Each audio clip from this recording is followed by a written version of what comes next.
Okay, my boss isn't here, but we're going to start. We want to prove that, of course, German sessions start in time. Hello and welcome, ladies and gentlemen. We keep the doors open. There might still be some people coming from one of the earlier sessions, which apparently was already packed. And I must say, I'm amazed, even before the ITF has really kicked off with the opening ceremony. So many people are here, which means that either you don't have a good home or you must be real enthusiasts. I take it that you are actually engaged and interested in what is happening with and to big data. My name is Connie Schumoch. My surname is so complicated you don't want to know. And ladies and gentlemen, there's one commitment I will do now. We are going to involve you in discussion as soon as possible so that we really have a dialogue with you, ladies and gentlemen, which is the point at which I sit down. You see the gentleman expecting to be introduced in a second. Before I do that, let me just very quickly give you two ideas on the idea of big data. And we've had actually, some of you might know that there's a German magazine by ADAC, which is probably one of the mostly distributed publications today. And they had their big story last month on Big Brother in the car. Ford marketing boss Jim Farley said at the CES in Las Vegas in January, "We know every driver who's breaking the rules. We know where and how someone does it." Scary. And in March this year, VW boss, VW boss Martin Winterkorn said at the opening ceremony of the CeBIT, "Our cars are already computing centers on wheels with 1.5 kilometers of wiring, more than 50 control devices, and the computing power of 20 state-of-the-art PCs." And then he concluded, and again, that's one of the important things, the car must not become a data monster. Okay, this is one side. And of course, whenever technology gets to a certain point, critics will come up and it becomes a wave. Journalists suddenly looking at transportation and the use of big data in a different way than they might have before, because it's become state of the art. Now, the gentlemen here up on stage are people who are either involved in data amassing, providing the technology, or running certain applications on top of that, have specific problems that they solve with it, or are actually running transport ministries in two different countries. And I would love to start just very briefly introducing, giving names to the people that you see here, and then I would like to start with Singapore. So to my left, that's from your point of view, to my right, Tak Julu is the Minister for Transport in Singapore, and of course we're going to be talking about the specifics of the Singapore Challenge.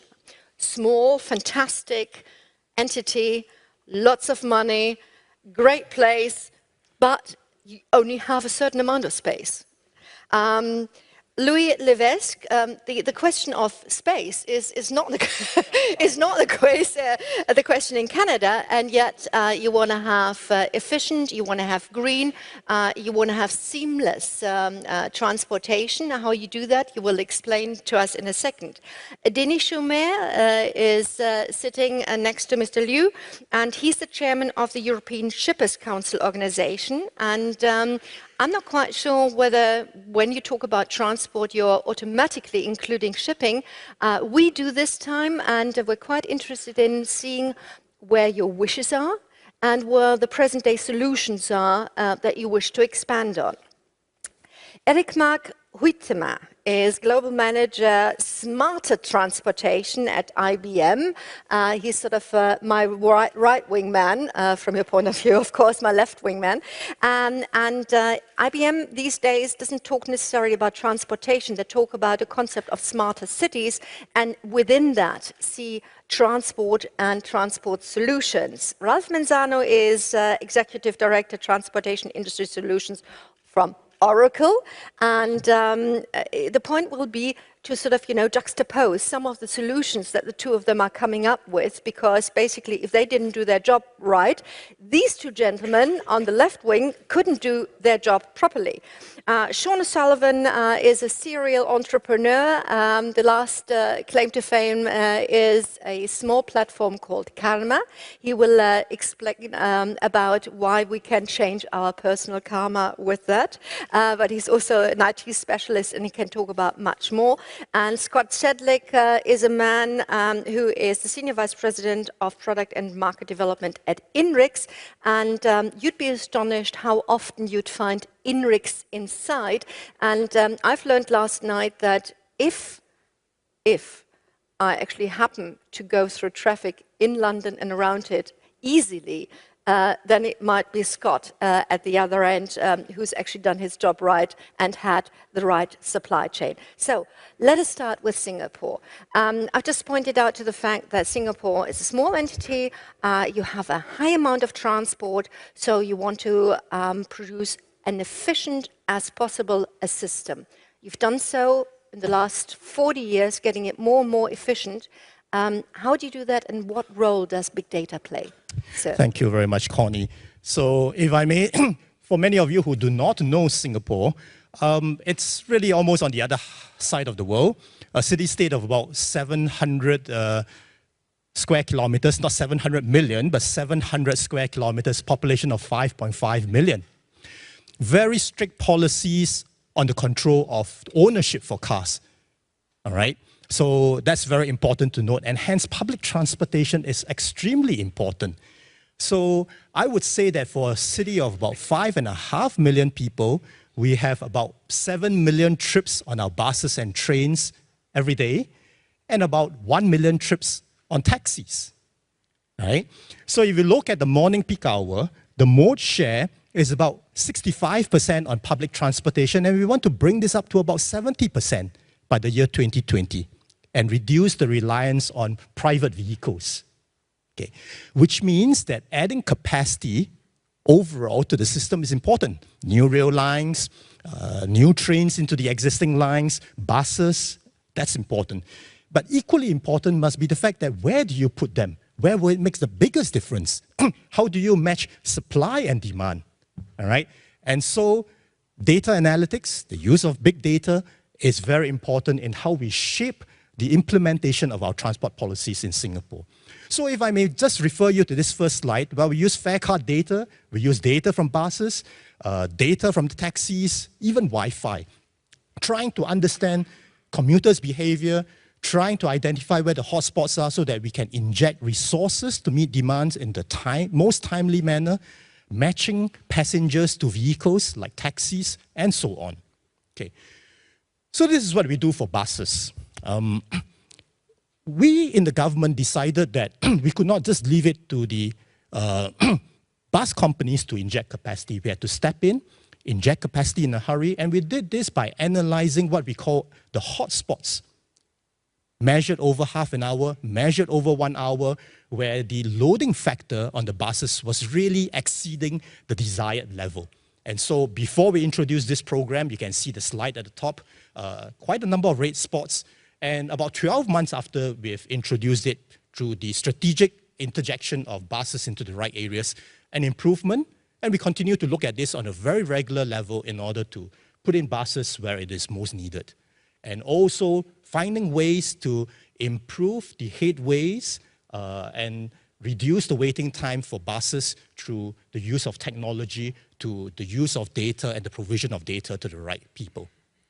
Again, the same thing on taxis. Because the ownership of private vehicles is increasingly difficult in Singapore, we only allow private vehicles to grow by about 0.5% each year. We have to make sure that taxis are used in a smarter way. All right, so we require the taxis to clock more mileage, and we try to make sure that there is a better matching of demand with supply. All right. The next thing actually is on trains. There is a tendency for commuters to crowd at certain areas on the platform, particularly where the escalators bring them up and they're happy to remain there. And shifting them to other spots along the platform is not so easy a thing to do. And I think this is where we both make use of data, but also technology. And so if you, for example, provide Wi-Fi, you make the connection easier at parts of the platform where you would want people to move to. Well, I think, over time, you will shape behaviors in a certain way. But I think it also allows us to make sure that targeted information, targeted messages are channeled to the passengers in the most expeditious form. So on Singapore, it's very difficult to not talk about private vehicles when we are talking about transport policies. So ownership, not easy. And in fact, owning cars in Singapore is probably the most expensive in any city around the world. All right. So a Toyota Corolla, for example, would be of the order of about 100,000 US dollars in terms of ownership. Okay. But we also need to manage usage because already 12% of our land space is devoted to roads, 14% to housing.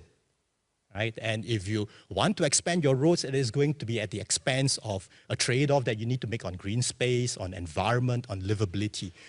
So we introduced what is called electronic road pricing back in the 90s using gantries that when the roads are congested, we will introduce pricing at specific times. This is known beforehand so that it shapes the behavior of the drivers as much as possible to avoid these roads. Okay? And the cost of passing the gantry goes up or down depending on the speed at that particular point in time and is forecasted 3 months in advance. We are moving to the next level, and I think we're probably the first city to do so, where it is going to be an island-wide satellite-based system. Again, starting off with congestion pricing, but over time, I think there is the possibility that we can tweak the policies so that you can allow more flexibility on ownership and introduce more pricing on usage. So that's where we are in terms of managing traffic congestion in a very crowded city like Singapore. And finally, of course, we really do need to not only make use of big data and do data analytics within the government, but we also need to put out information to the commuters, to the public, in as sensible a manner as possible. And here, we've, for example, got a number of apps, information for commuters, for motorists, even for cyclists, for businesses, as a way not only to inform, but also to engage citizens, as a way for small enterprises that are very, very innovative to be able to package data and to disseminate it in a manner that would be most useful. So on this note, I presume that I've used up my 4 minutes and I'm going to stop right here. Thank you very much.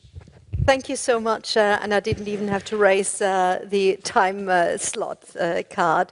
We're turning to Canada, and when we talked beforehand, and I tried to sort of, before I got your talking points, I actually tried to sort of, see the challenges that the department had set themselves. I always found that seamlessness is one aspect, safety and security are important, and above all, sustainability. Again, how do you use big data, and how would you actually, what kind of big data would you need? And you have the people here to help and assist you in order to sort of increase the efficiency of the system even more. So. Thank you very much. Pleasure to be here. First, I would give a little bit of history and context. Very different context than has been described by the minister from Singapore. We don't lack space in Canada. Transport Canada used to run airports, ports, also was the owner of railways, hotels, and everything. And basically the mission of Transport Canada for the last 20 years has been to get rid of all those activities. More or less privatize, divest, moving to a much more market-based approach and allow local governments and provincial governments much more sway into decision-making. So what do we do now? We're fundamentally a regulator of safety and security, a regulator on economic efficiency in terms of monopolistic powers associated with railways or airports, and also a regulator in the area and the environment. So that's one element of what we do. We're also on our infrastructure portfolio, a major funder of infrastructure projects, like basically co-funding with provinces and territories. So that's another role we have. And we also play a convener role. And the first point I want to make, in all these roles, there's a significant data input and data in terms element in there. And that's exchanging quite rapidly and it's providing for significant challenges to the department. Well, I can give some examples of along the lines that Connie has raised of the kind of how we use data in our roles. One of first, I would say, is that obviously everybody talks about the growth in emerging markets in Asia. And for Canada, with all the natural resources we have, it obviously provides for significant economic opportunities. Now, if you look at the map, that means fundamentally exporting a lot of commodities to the Canadian West Coast. In order to do that, obviously you need the infrastructure capacity, but you also need to ensure that you've got alignment.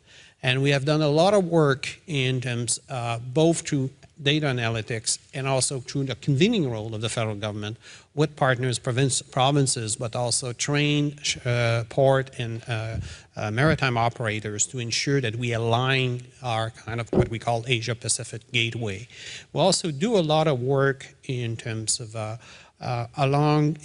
what specifically is the northern element that's associated with Canada. A lot of products, transportation products, are designed across the world, like cars, but they have specific behaviors in Nordic context. That's obviously of very importance to us, and notably in environmental context of operation under cold means that you have in terms potential for more emissions that you would otherwise have, and that's been an area where we've done a lot of work and done a lot of use of data.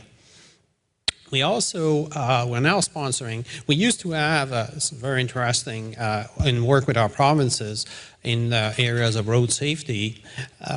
We used to collect data. We had surveys filled by individuals around their driving habits.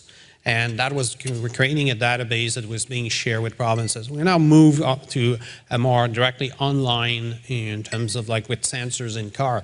This is basically has multiplied by about 1,000-fold the quantity of data that we collect and in either speed, acceleration, where do people go, which can be used in many, many ways, notably to design for the provinces to help in terms of road design or in terms of the new developments, but also in terms of safety rules. And so we're doing a lot of that.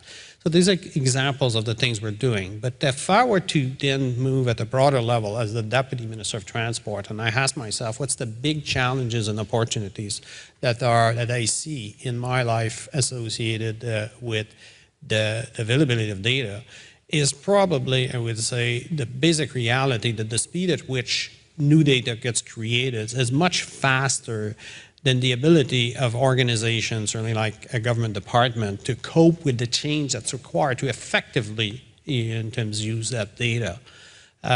We were talking before the panel, we don't have perfectly modern, I would say, systems on managing in terms of some of the key policies and in terms of the departments and key programs.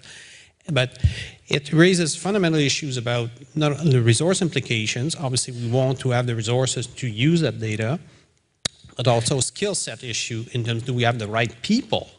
But it's not only having the people in terms insights, it's also having the skills. If you're not doing to produce the data analysis, you also need the skills to get on the receiving end of that data.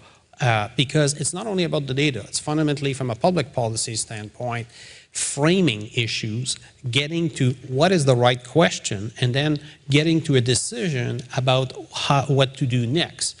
And what I find in the debates, there's a lot of debates about privacy, about transparency, that are challenges obviously with the creation and dissemination of that data. Probably the one that's most striking to me is how do we ensure that we have the processes in place that will ensure that not only produce the data, but we have the framing that's required, and then how we get it into the decision-making process in a way that that furthers our objective. Thanks. Thank you so much, Monsieur Levesque, because actually that is one of the overruling topics here, like with all the availability, and we will be talking about those people who make data available and then also provide the tools to analyze them, is the question, are we still putting the right questions? What do we do with the data? And then, of course, you as a politician, are you going to be re-elected if you put in if you put in stringent policies like sort of no growth in cars, as Singapore does because of its special requirements. I would like to hand over the pointer, and with that, we're going to IBM and to Eric Mark.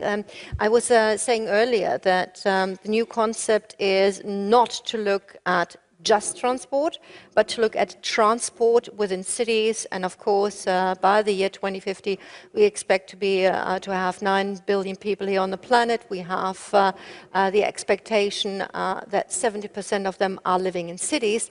And I'm quite sure that certainly to some of the more developed cities, you and Oracle services can be of great help. There will be some left out, but we're not going to talk about them right now. Where is the help, and how do you apply it? Yes. I think the help is there to combine the sensor data with the internet and then using that data in a very intelligent way.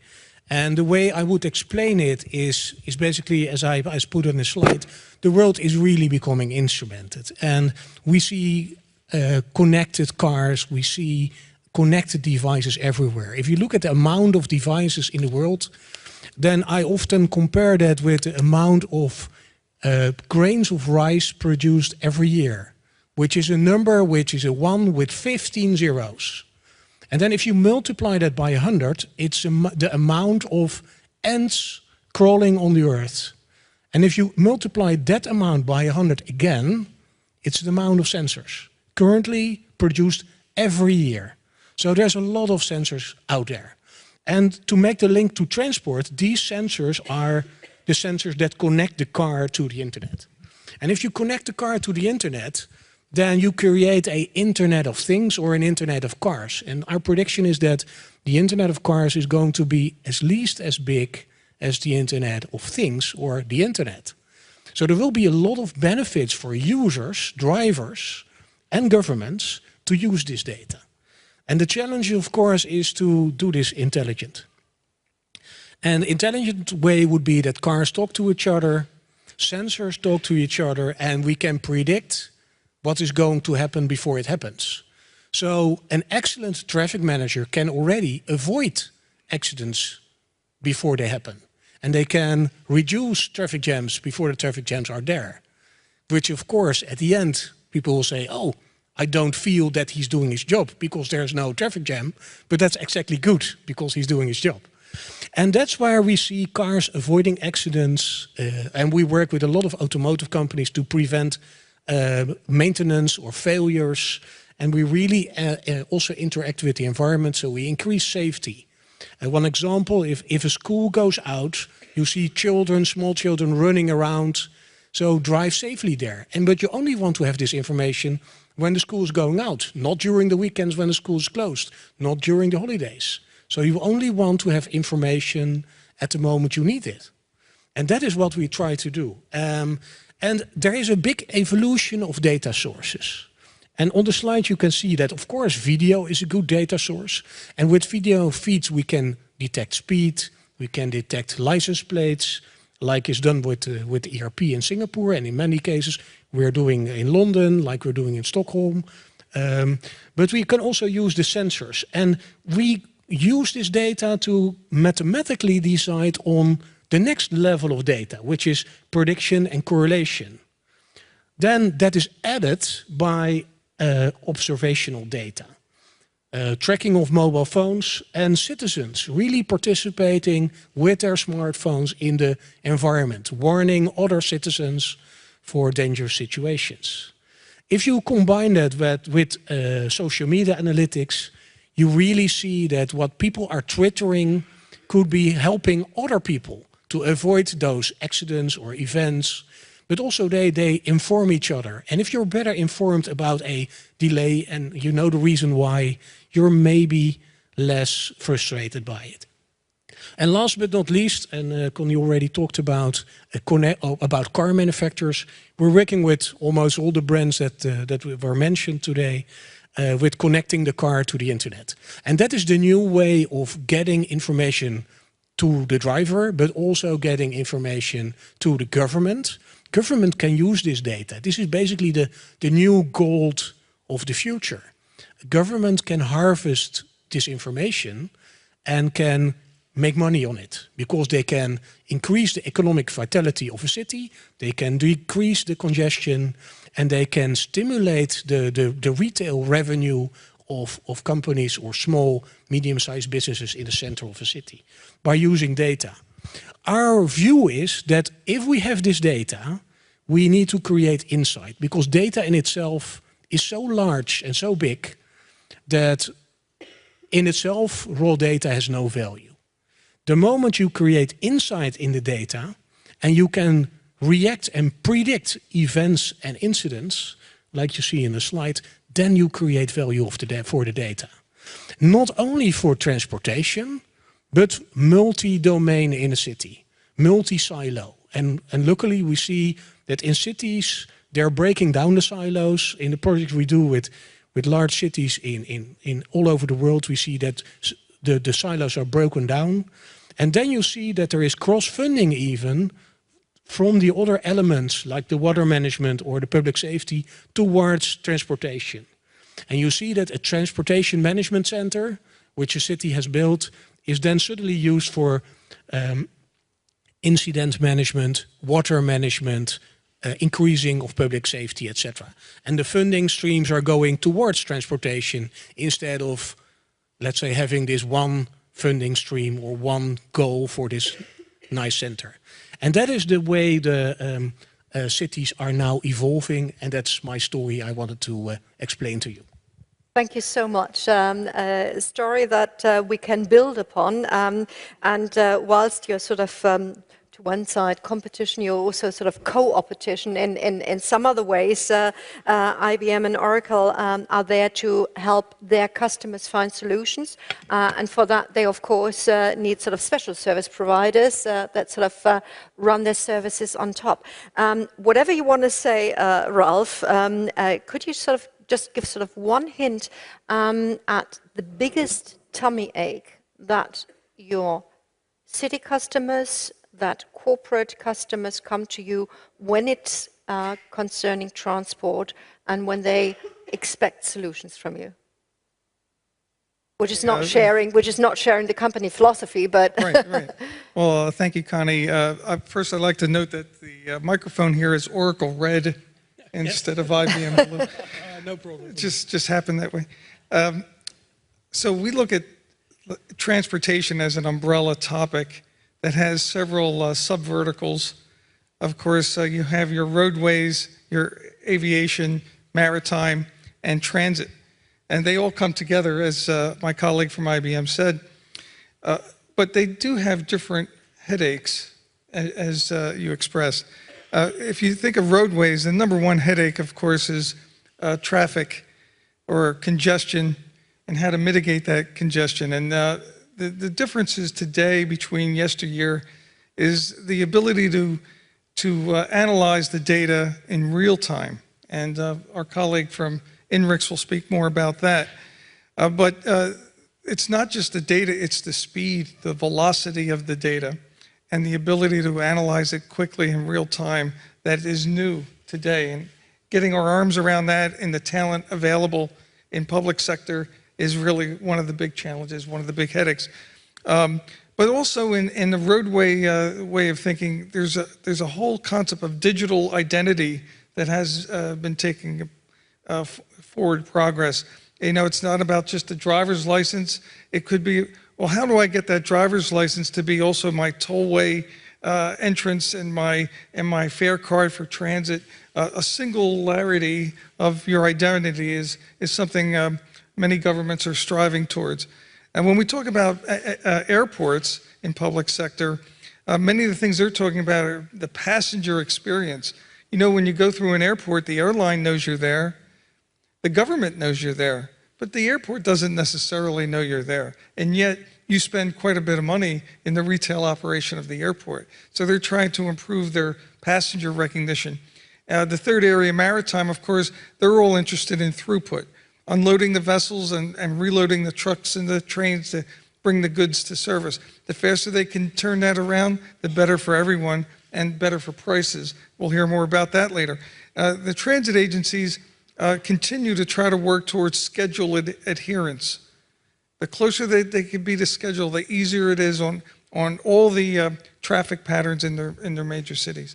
So Oracle represents much of the raw materials to make all that happen. We are the greatest database in the world, but we have a lot of other accoutrements now that we've acquired 160 companies in the last 6 years, including a company, Sun Company Microsystems, that has a subproduct called Java. And you'll see a lot of sensors that are Java-based sensors. So we're involved from the beginning of this, the sensors, all the way to the end of it, to the hardware and the database in between. Thank you so much. Also, thank you very much for sticking to the time. You already sort of made it possible for me to have an easy flow over to INRIX and therefore to Scott. Scott, just one quick remark on where do we have INRIX inside, and why do we usually not notice it? Sure. INRIX is a B2B company we collect data from over 100 million vehicles. These are commercial vehicles like trucks and taxis, as well as private vehicles, as well as smartphones. That has enabled us to determine real-time speeds on roadways in 40 countries and over 6.5 million kilometers of traffic information. And INRIX is the inside many auto OEMs, so with BMW, Audi, Volkswagen, Toyota, Lexus, but also powering many public sector departments of transport in terms of providing speeds on roadways that don't have sensors on them. I thought it might be helpful to provide one very quick example of the power of big data that relates information from the car with information from transport agencies. One of our partners, BMW, recently launched the i3 and the i8, which beautiful cars. The i8 is out on exhibition there. And as part of that, introduced the first intermodal navigation system. So what that means is, who would have thought that a car company would actually provide driving recommendations, not just on the roadways, but as alternative routes to actually pull into a train station or a rail station and take the train the rest of your journey if traffic is bad. That's really unheard of for a car company to want their customers to get out of the car. But behind the scenes, INRIX is helping power that intermodal navigation with BMW. And it requires an extensive amount of cooperation between what has previously been many silos of data, from bus schedules, train schedules in local cities and countries, incorporating that into the navigation along with real-time traffic to provide these kinds of solutions. That, to me, is a great example of where we can go with urban mobility. We're going to continue the discussion in a moment, so maybe you hand on the microphone to Sean. Now, Sean, the present company that you're talking about is, oh yes, you've also got some talking points. Sean, I've already mentioned that you're a serial entrepreneur, that you've done a number of things, not just on the IT side, but also on transport. This company that you're working with now, Karma, seems to be something clever, more smarter, more intelligent than something that sort of the German public has done for years due to necessity, i.e. share transportation, private transportation. Could you explain a little bit about Karma, but more about the general drive, what you do with the data? Sure. Well, first to set a little bit of context, I'm more or less a revolutionary, and so I'll start with a quote from Buckminster Fuller here. You never change things by fighting the existing reality. To change something, build a new model that makes the existing model obsolete. You never change things by fighting the existing reality. To change something, build a new model that makes the existing model obsolete. So, you know, the two things I'm known for, you know, professionally, is I created a company, you know, 28 years ago called MapInfo, and we, has anyone ever done that thing where you type an address into a computer and you see a street map? Has anyone done that, like, you know, in your car or whatever? So that was what MapInfo pioneered. It became a couple $100 million company, and it actually obsoleted, you know, street maps. It obsoleted the paper maps, Rand McNally's, all those companies that made those types of devices. We didn't try to fight the existing reality. We created a new model that made the model obsolete. In the second major sort of startup company I did, NetCentric, we had this phrase that we were writing software for inside the internet, and we coined the term back in 1996, cloud computing, which didn't take off for quite a while. But in fact, over the time, it made the existing model of running software on your computers or on your local area networks or enterprise software completely obsolete. This is the challenge that we have in the world of transportation, to rethink how we're doing things, not to fight, you know, not to fight traffic, but to reinvent traffic and create a model that is totally new for how we get to work and how our communities work. So this is the battle flag. This is the revolution that we're trying to further. And you know, this has happened in so many industries. The music industry. Actually, I'll think of a story from my daughter. She's 8 years old. She saw a picture. I live in Ireland. She saw a picture of the town that we live. And it was an old picture, and she said, and there were people on horses and carts, and she said, "Daddy, when you were born, did they have cars?" And I said, "Yes, Charlotte, when I was born, they had cars." And I said, "Charlotte, did you know," she's 8 years old now, she said, did you know that when you were born, they didn't have the iPhone?" And she said, "No." She could not imagine a world that did not exist without the iPhone and the iPad. And that was less than 8 years ago. It's actually only about 6 years ago that apps came out, 6.5 years ago that apps came out and completely changed the world. So that's what we need to do. We need to think about how we can change the world. And collaborative consumption is one way of doing that. Obviously, the shared economy is taking off massively in terms of transport. Everyone's familiar with, like, the Dublin bike systems, things like that. You know, models like Get Around, where you can rent a car or a car to go, where you can rent a car by the minute or by the hour to get around. Airbnb, a model where you can reuse other people's wasted, you know, bedrooms rather than using hotels.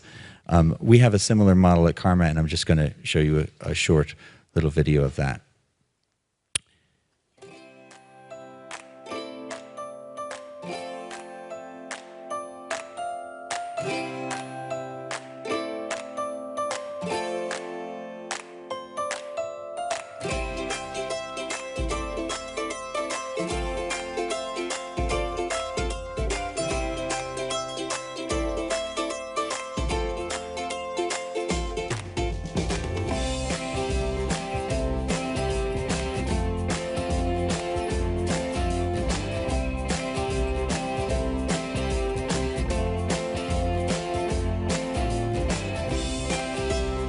So basically, you can turn off the music. So basically, what we're trying to do is create a crowdsource the public transport network using the empty seats in cars, using the data that's flowing from mobile apps to enable people to share their commute. Thank you so much, and that's certainly something, the concept of which is actually sort of also changing societal thinking, or rather societal thinking has changed and therefore made it possible for applications like yours to exist. We're still going to come back to the use of big data, and I've seen in one of your talking points the heat agglomeration, about traffic. I want to know a bit more about that in a moment, but let's talk about harbors. We've already heard Ralph mentioning that one of your interests must be to have a high throughput, i.e. to get cargo in, to have them brought to the right places, wherever they might be, lorries, etc., and then get the ships out again, I would assume. You are the boss, you are in the knowledge. What do you expect? Where do you use big data right at the moment? And, well, I mean, they hear people that can help you develop new solutions. What's your wish list?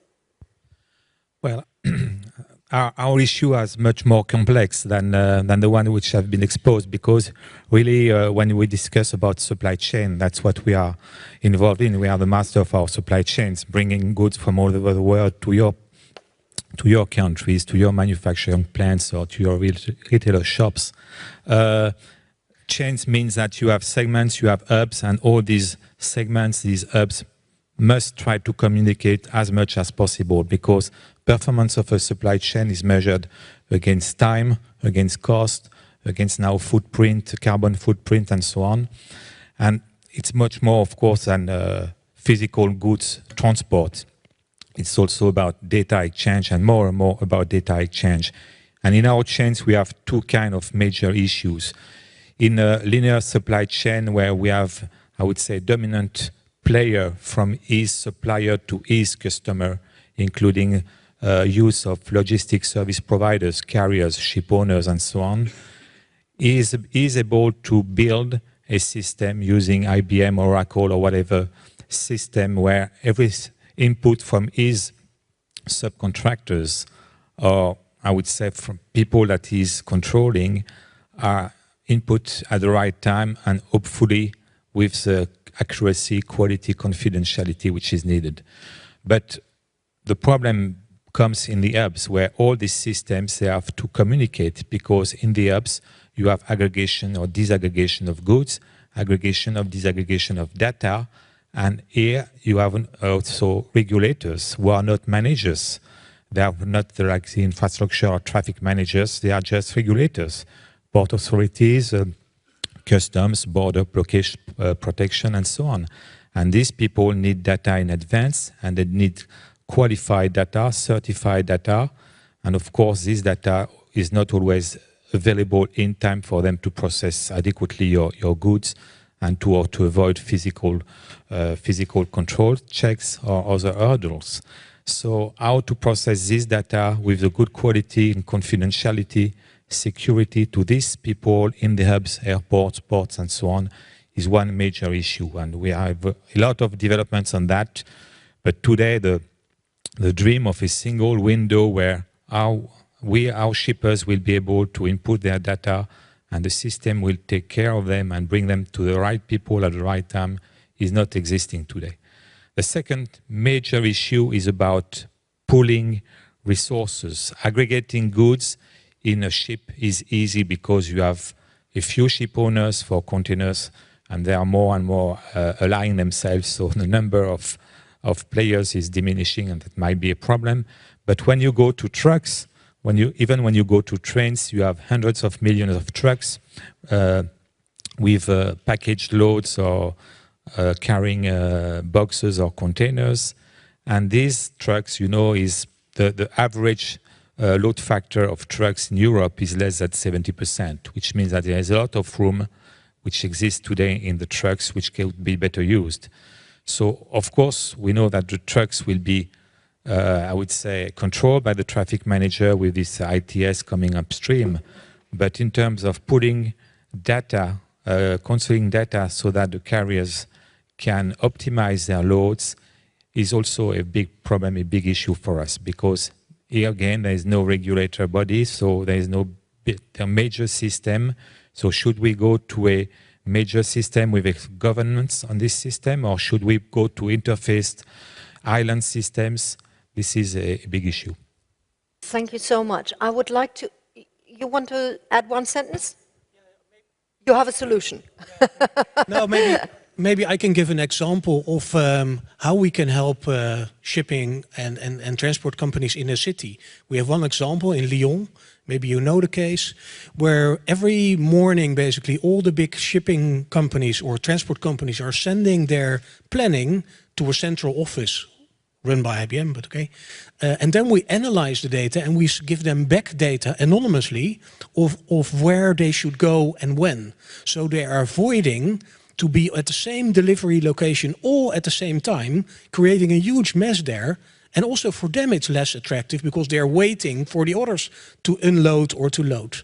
So we are helping them to spread the loads throughout the city of Lyon, the bigger area of Lyon, by using the data from transport companies sending it to us, then we're analyzing it and giving it back, which is creating value for the city and for the transport companies. So. On that point, on that example, let me just quickly sort of slot in one question, and I'm just looking around who's going to answer that first. Who owns the data? In the sense, let's say I own a car, I put my car into a garage, and they know everything about my car, and they can do whatever needs to be done. I'm happy. You know, so the question of who owns the data doesn't even come into it. I want them to use my data. But Scott, we were talking yesterday about the fact that you say we have a hell of a lot of data anonymous, but we can also scan the sort of movements of a third of the people in the UK, which is nice. And you have sworn that it's anonymized, great. But isn't the ownership with the people who run around with the mobile phones? Yeah, the concept of data privacy and ownership is a very interesting one and very controversial, obviously. To clarify, INRIX today is focused on anonymous data. So in terms of the sources of information that we're collecting, the unique identifiers are always trimmed before we receive that information. And so we more broadly look at moving points in time. But one example, so in the UK, we're working both with some GPS-enabled solutions and cellular network solutions. So for example, with one of the cellular networks, we have anonymous data for over 1/3 of the population. We can do very interesting things looking at broadly origin and destination studies, crowd movements and things like that. Relative to privacy and ownership, you know, I think everyone in this room has at least one smartphone and maybe an iPad or Android tablet, and all of us have clicked through, you know, and accepted terms to get use of those services and applications from Google, from Apple, and others. And as part of that agreement, you're getting, you may be paying some money as well, you're getting particular services for that. And so the ownership actually ultimately is multi-leveled. You have some ownership, but the service provider often owns the data. INRIX today is more, we're not ownership of a single point of data, but more of this data network as a whole. But users have the choice to opt out. If you don't want the service, don't click through, or don't click through, or choose another service. Very quickly, Louis. To say to the question who owns the data, really it depends. If I sit in my job as Deputy Minister, we can pass legislation and regulations that will make people provide the data. But I want to go back to the point that was made about Mr. Schumer, which is we face this, the vision of having an integrated data portal where everything is kind of available. That's certainly not our experience. We had to work very hard with the United States to ensure, notably post-2001, we have a massive interest in ensuring fluidity at the border, and then you want to build the systems that will allow in terms of pre-clearance and all kinds of other factors like that. But then you get into the reality of the existing statutory realities, the existing systems that people have. So really, it's tough slugging, like system by system, regulation by regulation, data portion by data portion before you get to a fix of a particular issue. But it's a long time, it's a lot of effort, and because of the constraint of under democratic processes, there's no way we will be able at some point to say, well, we're going to redo the whole legislative architecture to fit technological solution. So there's going to be a lot of learning and a lot of, in terms of individual initiatives before we get to any kind of steady state. And by that time, I'm sure technology will have changed. So. Just let me get the example of Singapore in very quickly. You were Minister of Information beforehand, yes. so I mean the two issues are sort of closely connected and must be sort of, you know, close to your heart. Well, yeah, I mean, you've talked about ownership. Maybe another way to look at it is, when is the data valuable? And who is the data valuable to, right? Yeah. Is it valuable to the individual who feels proprietary ownership over it? Is it valuable to the conduit who is trying to put services to the individual in a targeted manner? Is it valuable when it is individualized or when it's aggregated data? Right? So you can look at this at one level, which is ownership, and you can fight over privacy. Do you subscribe? Are you allowed to unsubscribe to it? Or maybe another way to look at it is, how do you make that data valuable?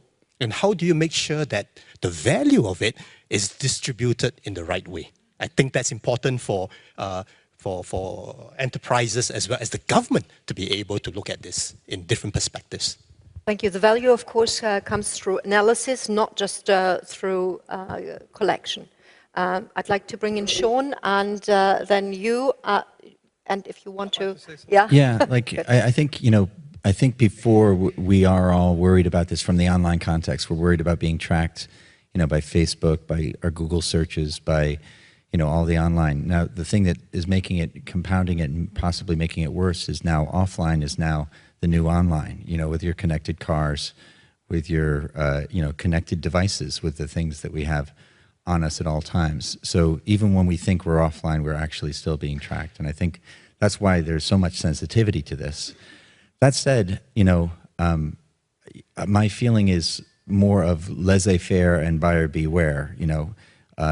So if we had that attitude of laissez-faire, let the market do, and then the buyer beware, where they can opt out of services, I think we're much better off going that route for a while longer before we try to legislate and crack down on things we don't even understand yet. I think so many times people actually don't mind sharing the data because they're getting the value out of the service. They see the need even more, you know, to throw their data into the pot. In our case with Karma, we're we're crowdsourcing a public transport network by allowing people to say, this is my commute, you know, this is where I go. I share that with all my neighbors so that I can get a ride into work, and so that I don't need to have, you know, a second car or a third car in my family, so I can you know, better have a more enjoyable commute, sharing the ride with other people on the way. So it's the choice of the people to throw their data into the pot in that case, and it's the value that's created to them that makes them want to use those services. We should not be trying to over-regulate and over-legislate this.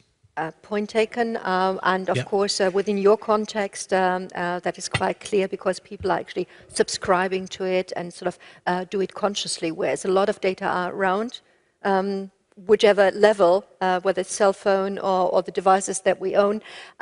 So doing a hook at this point, let's go back to the question of having collected the data, and sort of putting aside for a moment the question of who owns them. Having collected them, the value is only in analyzing, in making them work. Yeah. And you've just sort of pointed out, we're actually sort of headed to a universe of data. Are the right questions brought to that universe so that we don't just get an answer called 52 or 42? Yeah, and that is, I think, the problem. When we talk about a large quantity of data, in itself, the amount of data is already guaranteeing some privacy, because there's so much that you need to be a wizard almost to find in this data, find the privacy issues that we just discussed. But moving away from privacy and looking at analyzing data, I think the data itself should be shared, and as much as we can, because the raw data has a value, but not, and it should be a general value, a value for the public. then if there are companies or governments that are using this data to create information, that is where the added value is for the citizens. And this information, of course, should be and could be paid for, or should be provided in a way that is benefiting for the good of the citizen. Let's say around transportation, that would be prediction of arrival time of buses. So you're not standing outside in the rain waiting for the bus, but you know exactly when it's coming. And it's really coming exactly at that time that you predict. And that is where information, multimodal information, can help you have more satisfied citizens, but also manage your transportation network in a better way, have more efficient transport. And I think Singapore is a good example, but there might be more. Thank you so much, Rolf. I know one of the issues that are close to your heart is tolling is the new sexy aspect in transport regulation, certainly both in experience and also what you put forward. Why do you consider it, inverted commas, sexy? And this is my word, not his. So I can speak about the United States for a moment. President Obama, just a few weeks ago, lifted a ban that existed on tolling the interstate highways, which means that all roads in America can now be tolled. And it seems like that's the new panacea.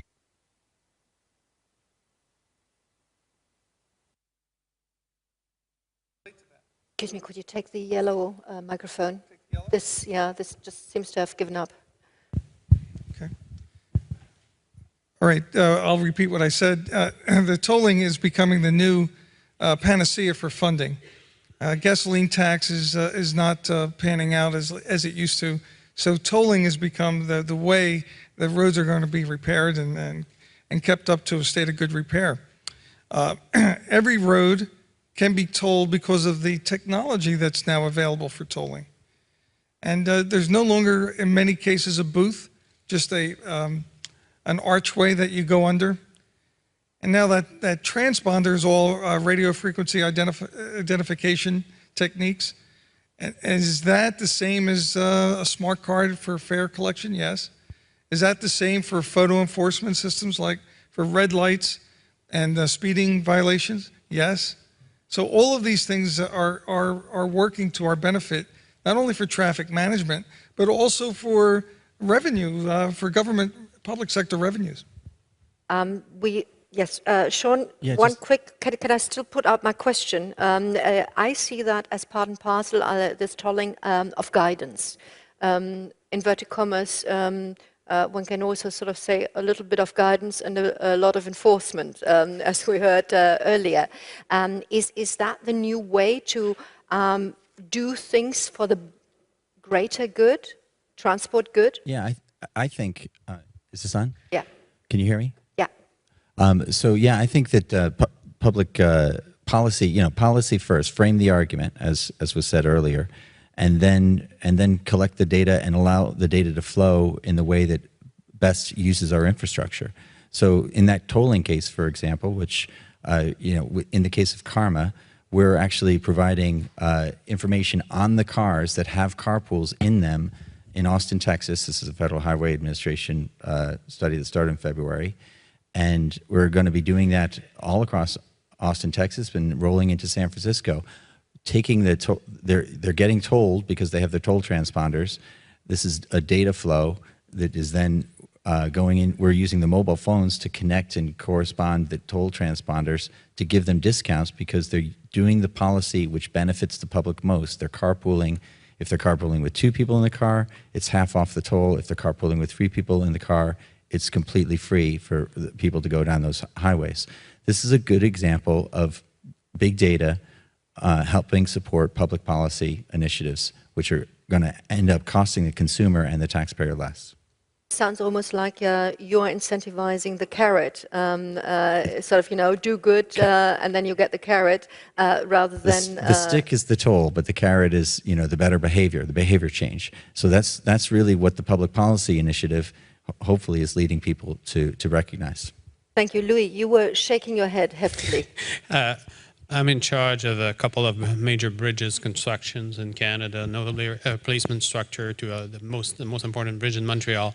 So when hearing that tolling is sexy, I can tell you from the public reaction to the federal decision to impose a toll on the new bridge in Montreal that that is not exactly has been the reaction there.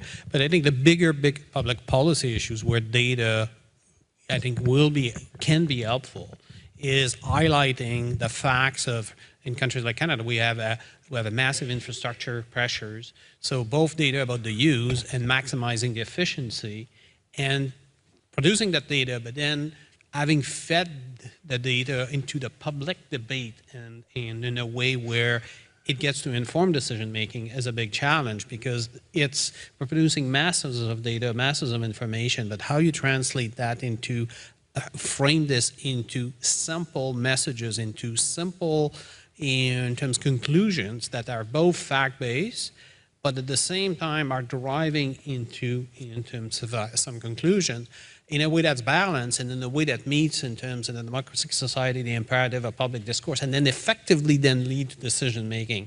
That's a challenge, because if you don't have the decisions made by the users, and the decisions need to be made at another level, how do you ensure that the data also informs the decision making is probably one of the challenges in my day-to-day life. Quick question. Just a quick interjection on that. If you just, are punishing the person by not having three people in the car, that's bad. But if you provide the information for them to help find the other people that can go in the car, then that's heading towards helping them make the behavior change, which helps us afford our highways. Winston Churchill said he only believed in the statistics, he falsified himself. What about the use of, can you transfer that to the use of big data? Like, the data is out there, but how I interpret it, and therefore I can give a guidance to this policy or that policy decision. Yeah. Yeah, we're at a very exciting time where today, most cars are not two-way connected. But by 2018, over 80% of cars in Western Europe and North America will be two-way connected. In fact, many OEMs that we're working with, every car they ship will have an embedded modem and or connectivity with a smartphone that will enable all kinds of services in the car. Of course, freight and transport vehicles are connected. And I think framing the amount of data that then flows from these telematics systems in the vehicles is amazing. And relative to policy and investment from the transport ministries and cities and governments, I'd encourage everyone to kind of rethink of all these investments that are happening right now and putting communications infrastructure alongside the roadways, investing in vehicle to infrastructure and vehicle to vehicle.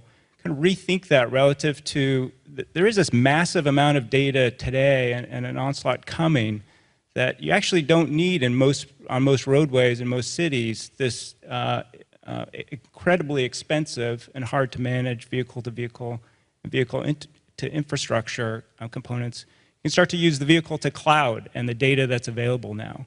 By the time these systems of vehicle to infrastructure will be rolled out, we'll have 5G everywhere, at incredibly fast speeds. And that will power a lot of very exciting applications. First of all, ladies and gentlemen, it's time for you not just to listen, but to interact. And we have a young lady who is equipped, actually we have two young lady, and one on the left, one on the right side. So if you raise your arm, then one of the microphones will come towards you so that you can participate until oh, fantastic. So we have two icebreakers, four in fact, that I see right at the moment, which gives you the 1 minute to quickly put in what you wanted to say. Yeah, I just wanted to say that if we look at what you just were describing, I think it's really valuable that this data in the future cars will be coming into the car, and basically what we will see is that the signs along the roadside will disappear and the cars will be much more autonomic than they are now, making sure that you are not hit each other and making sure that if there's an accident that you are let's say, helped as soon as possible, which is equal in Europe, 991 plus in the US. Autonomous driving is, of course, estimated by some as coming already this decade, and some say it's only going to be sort of 20, 25 years off. No, soon. I'm not going to debate with you. I'm just saying that there are different opinions. This gentleman already has a microphone. Could you please stand up, share your name with us, and then put your question? Good afternoon, everyone. Theo Quick from the ICT firm CGI. When we look at big data and transport, and the panel's already talked about the insight from big data, but when we look at it, it's about the confidence level in that insight. And we haven't heard anybody talk about confidence in the information that comes out of the analysis for all this big data. Do you care to comment, please? Thank you very much. I would like to invite the second person that is already equipped with the microphone. Could you also introduce yourself and put the question to us? Society of America. This is for Sean and Scott. Sean, I'm always intrigued by the revolutionary aspect, and I'm curious about whether you view crowdsourcing as a technical revolution or a passing fad, and similarly gamification, because I haven't heard much of that, but I also see that as really driving how we're going to be using our systems as we go forward. Thank you very much. I've seen another arm raised there. Maybe we could get a third question in and then debate. You already are equipped with a microphone, so... So my name is Cristiano Façanha from the International Council on Clean Transportation. And actually I have two questions. So the first one is, how do we make sure from a governmental perspective, how do we make sure that the data that are being created are the data that are needed for public policy decision making? So that's the first question. And the second question is, how do we conciliate the innovation that is required and that is driven by private data, and that feeds into an increasing industry of data creation and management with the need for public data that can be used more widely? Thank you very much. I think that last question was more directed to you, but I'll give you a minute to think about it. First of all, the question about confidence, about the outcome. You look very confident. Yeah, no. And of course, the confidence level of data is very important. Because if you're waiting for your bus, you need to know if the prediction is accurate or not. The prediction could be, let's say, as good as the schedule, and if the bus is too late, then you're still standing in the rain. I gave the example earlier. So I think what Theo mentioned is really important, and the confidence of data is the extra value, the second dimension or the third dimension you give to data. Time, probably the quality of the data and the data itself are the three dimensions which are very important. So I agree with Theo's statement that the quality of the data should be kind of in a certification and should be brought in with the data if you want to use it wisely. Thank you so much. Anybody? Yeah, would you like to compliment? There's definite tools available to promote enterprise data quality. And it can cleanse the data in stream, so to speak. So that I can give you an example of an airport might have 7,000 flights a day and 21 different airlines and 21 different data formats that have to come into the airport and find itself into one format on everything that we see called the flight information display system. In the middle of that operation is what is called middleware that does a lot of that cleansing. So there are tools, raw materials to help us ensure the data is correct. I have a number of answers here, so first of all, you. Okay, so I agree with just what has been said, but it's not so easy because you have a few of these systems existing, but in many parts of the world, these systems don't exist. So there's a lot of manual interference.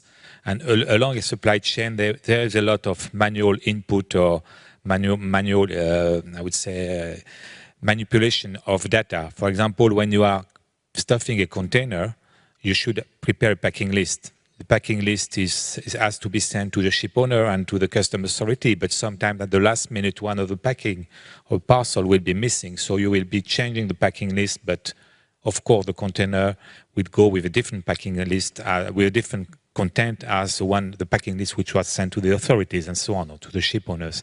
So in order to avoid these flaws, these errors, the authorities have built a system which is a certification system, which is known as CTPAT in the States, authorized economic operator in the European Union. We would say it's trusted trader. But if you want to be a trusted trader, it means that the data you input in the system is accurate, is reliable. You have to go through a lot of physical checks, certification processes. It's very expensive. And then all the players must be certified, not only you as a shipper, but your logistics service provider, your carriers must be certified because they can change, they can manipulate the data as well. So it's a very, very costly process, and if it doesn't avoid physical checks, if it doesn't speed up the physical transportation of goods, it's of no use. So there are hundreds, thousands of civil servants and politicians fighting together within the trade agreements for mutual recognition of these systems, but it's very, very, very slow. Sean, and then Scott. Whichever sequence, I don't mind. Okay, so Scott first. Yeah, so relative to crowdsourcing, maybe, did you want to start? Okay. Well, you know, from my perspective on crowdsourcing, Scott asked about crowdsourcing and the revolutionary nature of crowdsourcing versus sort of the central planning, right? So central planning is the top-down planning. When we plan our transport networks, if you look at the London Tube map or the Washington Metro map, those are all central planning, right? So, but if you look at crowdsourcing, it's the opposite. It's the bottom-up. It's the ants, deciding how to go the path rather than somebody saying, you need to pick up these shipments here and being dispatched from a command and control. So why we think crowdsourcing is incredibly important is because it's actually much more realistic. And it is big data in a way. It's not big data processing. It's more big data streams flying around and people making the decisions for themselves. You asked before about heat maps, providing basically a heat map of what the activity is so that people can see their personalized transport network options. So they can see, for me, this is what the transport network looks like. This is where I can go. This is how long it would take me to go, rather than looking like you would at a tube map or a subway map. This is where the whole city can go. And so I think, from us, that's what we think of in terms of crowdsourcing, and we think of in terms of the type of processing that people making the decisions for themselves need to make. But crowdsourcing could not be an answer to Lewis's problems, because no, those are different kind of systems. So crowdsourcing is something, answers to questions commuting, that we did like not. the daily commute, exactly. like people. Yeah. Thank you. Yeah, from INRIX's perspective, we actually see crowdsourcing as part of, there's a whole network effect that's happening. So today, INRIX is processing petabytes of data of what we call passive crowdsourcing, which is real-time GPS information. So it's location, speed, heading from billions and billions of points from vehicles and devices. That's passive data that's just flowing through the system. There's nothing the user needs to do other than have a communication network open.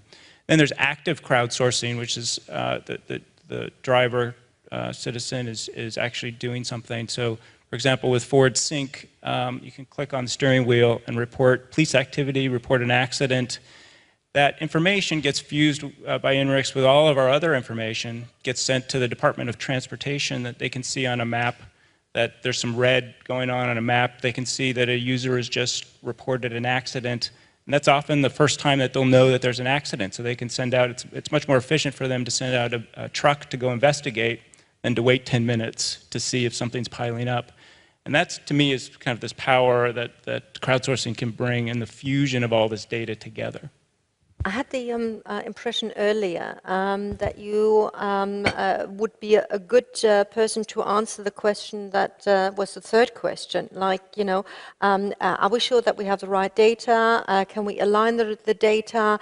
And it seemed to be something that was your tummy ache in your first statement. Do you have an answer to the gentleman in the second row? I'm not. I probably have an answer. I'm not sure that's a reassuring answer, because when you say, "Do we have the right data?" There's a kind of a number of assumptions about. It means I have defined the problem, and I think I have understanding of the trends in the universe such that I feel that I need that particular data in order to arrive at a particular conclusion.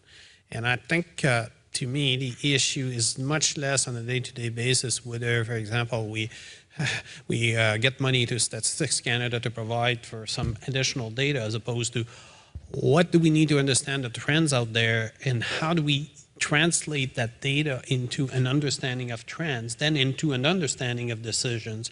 And to go back to the point that was made between crowdsourcing and central planning, at the end of the day, somebody has to decide where the next subway stations are going to be.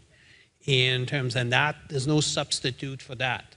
And how do I get the information, you know, that will drive to the best decision possible is part of my job description. After that, a lot of people will work around to provide the solutions for individuals that are the best adapted to that, and that's where the crowdsourcings play.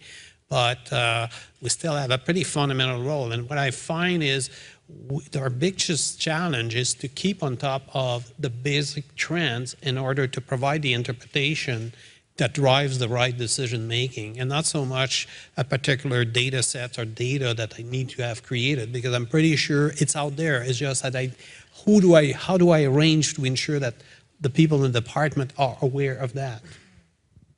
All right, just to follow on from that, very good question. Is the data collected what is needed? And I think you can look at it from two angles, one from bottom up, that the data collected, whatever that data is, aggregated, manipulated, can actually throw up new insights that your policymakers have to take into account. The other end of it is really for your policymakers to try and frame the question of what you want to look at, whether it is planning for the future in terms of locating stations or solving an immediate problem, and then try and get the best possible data to support your decision making. And I think it is an iterative process.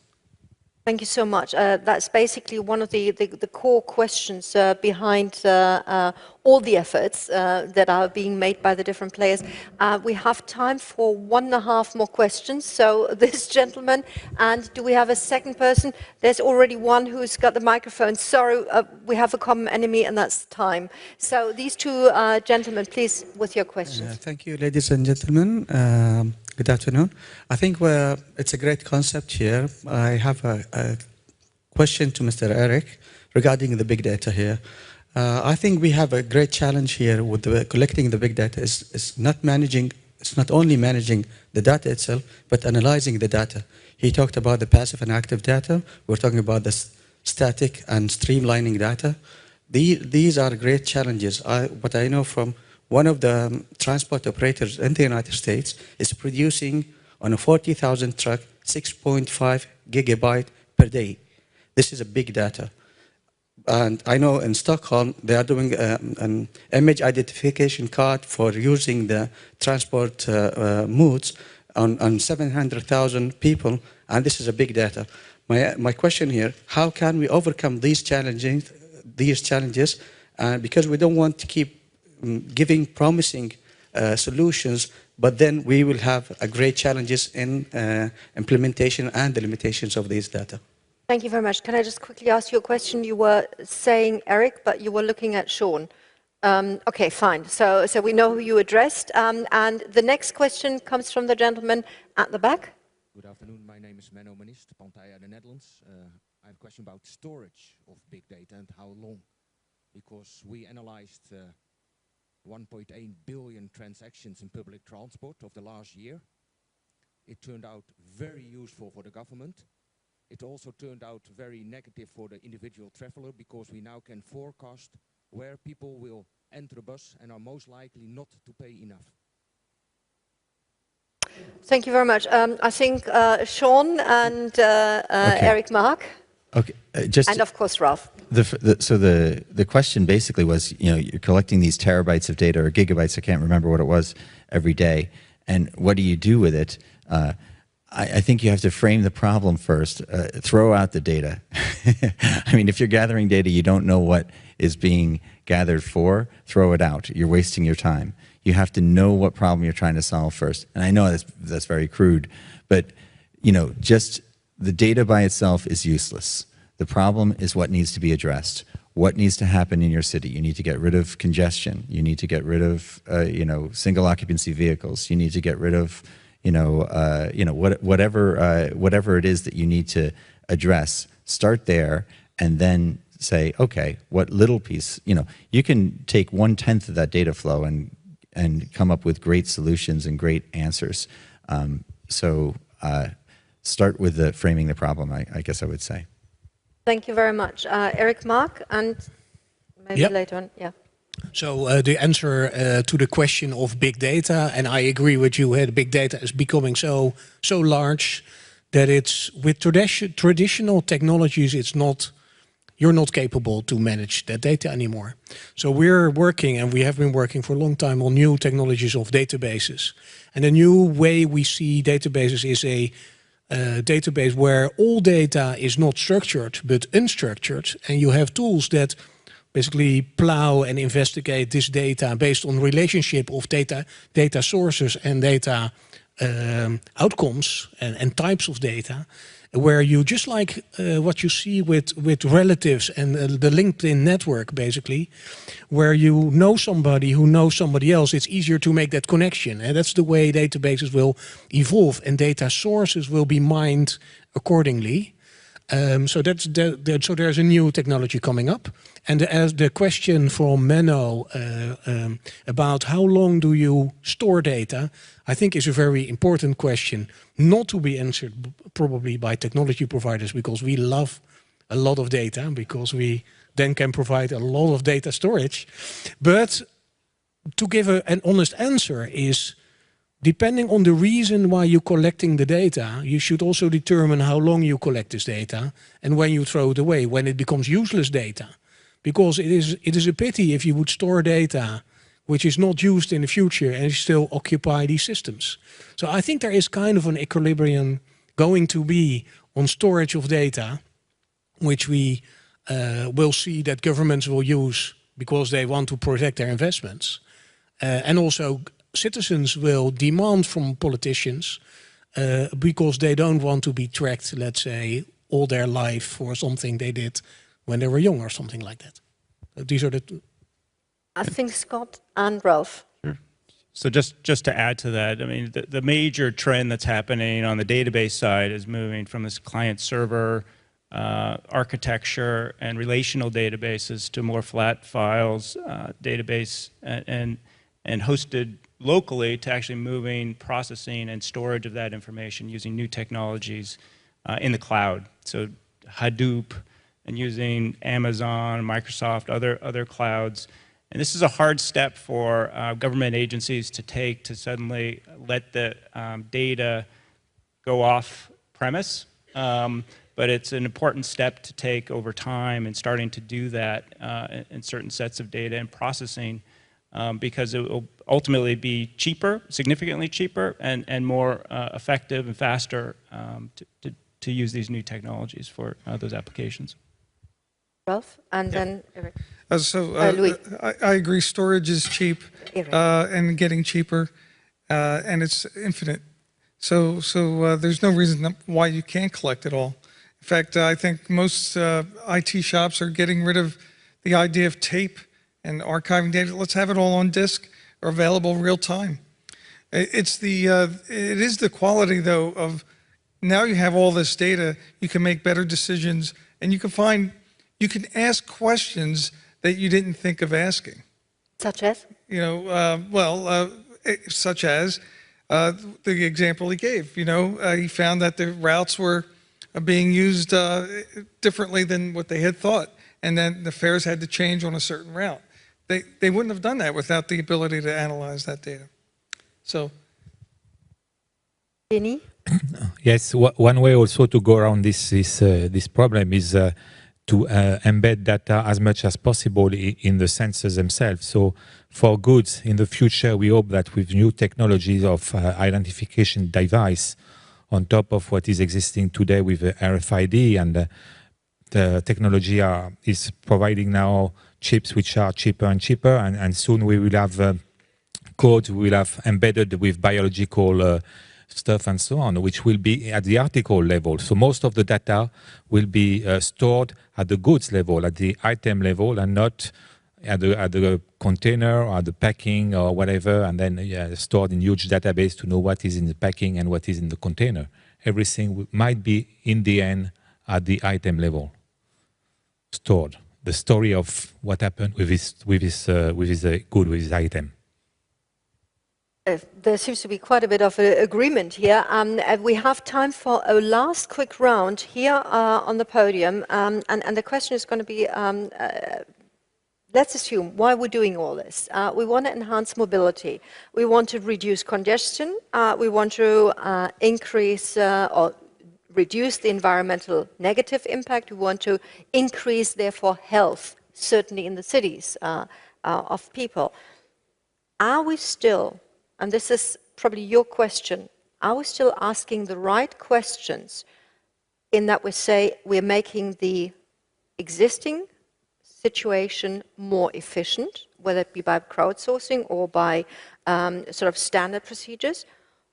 Are we therefore assuming that the data will provide the answers, or do we just need to answer completely different questions? Yes, please. Yeah, if we look at what the problem that we are all facing is that people are moving to cities, and in cities there is no room to build new roads or new distribution networks.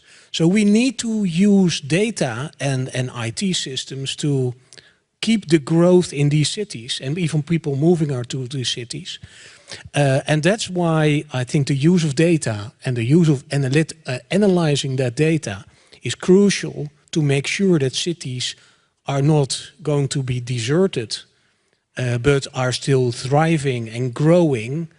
And it's just a matter of using the money that a city has in a more efficient way by analyzing data, making the wise decisions, and informing the customers, making sure that they make the wise decisions on, and like we see in Singapore, that people are not using the car at the moment on the roads when there is a lot of other cars going there as well. And also I think Singapore, excellent example, because they also give service level agreements. So if you pay for the toll for the roads, then you have a certain speed almost guaranteed. And that is, I think, the way we should go. So a very good example of a big city growing fast, still using the data to manage the transportation. You seem to be on a grand way. I mean, what you explained to us at the beginning. Where is your tummy ache? Is there any? Lots of it, actually. But I think to go back to the point that you made about, environment, sustainability, and so on as the reasons we're doing it, let me add one more, which is to give people options. Options based on informed decision. So, for example, if I can tell them that this particular bus that they're waiting for is going to be too crowded and the next bus is 5 minutes away, they have a choice. Do I walk? Do I wait for the next bus? Do I take and use a different route altogether? So you are trying to make use of data presented in a way, in a timely and accurate manner, so that people can make better and more informed decisions. And when they are able to do that, I hope you are going to have more satisfied citizens who feel that they are being engaged and their needs are met. Do you have satisfied citizens? Enough of them? I think for me, as more deputy minister than a minister, it's always asking, framing the problem. And I go back to Sean's point, it's unbundling the problem from the solutions to the problem, or the tools, the means to the end. And I think from looking at Canadian context is a constant re-examination of how you do things, but focusing on what is it that I'm trying to do, and then to the degree possible, empower the market and the citizens to make either decisions, but also to empower, use the analysis and expertise there is in the private sector to the maximum effect. But it always starts with the problem definition and be clear what your objectives are. Do you still have to help your customers define the problem? Or do they know what their problems are? Well, from a regional level, I think cities are in competition more than they realize. They have to have some of these options available in order to generate enough workers for their, which is the real economic engine of a city, having enough jobs and workers that helps the tax flows and helps a region grow. And the regions that take on this responsibility of big data and utilizing the technologies available will reap the benefits before the others. I think a few of the ministers here have a good idea in terms of framing the problem, really. I mean, what we need to do is, you know, we've got 100 times as much data as existed 5 years ago. You know, that's what big data is about. These data streams are relentless. You know, it's not about getting a 5% improvement or 3% improvement or 2% improvement on our existing roads. It's about how do we make families go from 3-car families to 1-car families, or even have the option to be a 0-car family? How do we have, you know, instead of, you know, we priced gasoline in the United States so cheaply that it makes perfect sense to commute 17 miles, which is the average American commute. But in many cases, it's much, much further than that. Because gas is so cheap, you might as well buy a car. Cars are so cheap. Well, you know what? That's led us to the situation where we are today, with people wasting their lives and having a terrible quality of life. And gasoline isn't always so good for the environment either. So we have to start in some ways on public policy. We have to say, what do we want our cities to look like? Transit-oriented development is an area in the U.S. they're trying to push on. Those are great initiatives, and we have to move on those fronts in order to be able to harness the big data in a way that doesn't solve 2 or 3% of the problem, but makes our systems work 2 or 3 or 5 times better, 500% better than what in terms of quality of life. Thank you. Scott and Denis, with one last sentence, if you so choose. Yep. So Elon Musk, the founder of Tesla and SpaceX, predicts that Tesla will have 90% of the functionality of an autonomous vehicle by 2019 on the road. Google is also racing very itself as well as all the auto OEMs. It's that last 10%, which is very difficult to do, but 2019 is only 5 years from now, and you can just, this power of data that's going to the cars, coming back from the cars into the infrastructure, we're just at the early stages of being, looking at the applications for that, and it's very exciting times. Denis, as the last statement in this round. Well, the ultimate question in big data in trucks and cars will be the autonomous vehicle. I can tell you that already the commercial vehicles drivers are part of their time where they cannot control the vehicle, because the vehicle knows that there will be a downslope ahead and it's no use to accelerate and so on. And it's very scary for most of them. So it would be the ultimate test of big data acceptation. Thank you very much. Ladies and gentlemen, there's the word of the moment, which is called time. I've already had the indication that we should come to an end. I think the discussion isn't over with our discussion, but I would love to say thank you very much for your contribution to a rather inspiring round that we had here.